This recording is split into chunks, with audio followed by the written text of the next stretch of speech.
The left tells us that there's no such thing as the deep state, that there's no bias inherent in our intelligence community. This man was the head of the CIA. Clearly, he has some bias and prejudice against Trump.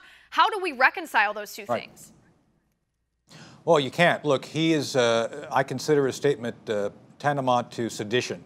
I think John Brennan needs to consider what he did to prompt the so-called Russian narrative. My sources tell me that John Brennan did manipulate 5 sources to try to prompt the FBI to investigate the Trump campaign. This is all going to be trickling out over the next year. But the bottom line is this: John Brennan actually engaged in illegal collection activities against U.S. citizens without proper authorization.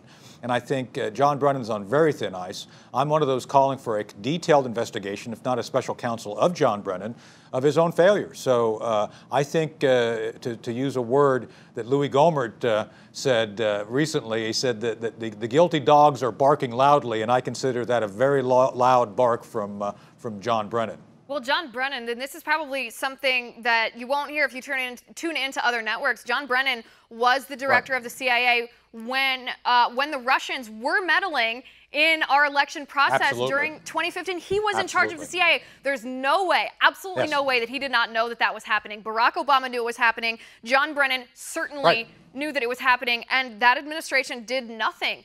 It's for this reason that I reject, and I think a lot of the American people reject, this binary option that Democrats and the mainstream media are giving to us, saying that you can either trust the intelligence agencies implicitly or you think Trump is a traitor for what he did.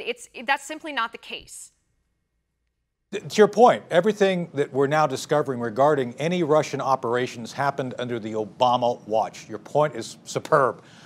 President Obama himself turned off the cyber response. John Brennan himself engaged in collection operations to essentially stick moles into the Trump campaign using spying capability that should be used to protect us against the Russians, against domestic enemies of the president, of Ms. Clinton. So that's how bad this is, and we cannot permit the significant national security capabilities of the CIA to be misused for purposes of domestic influence.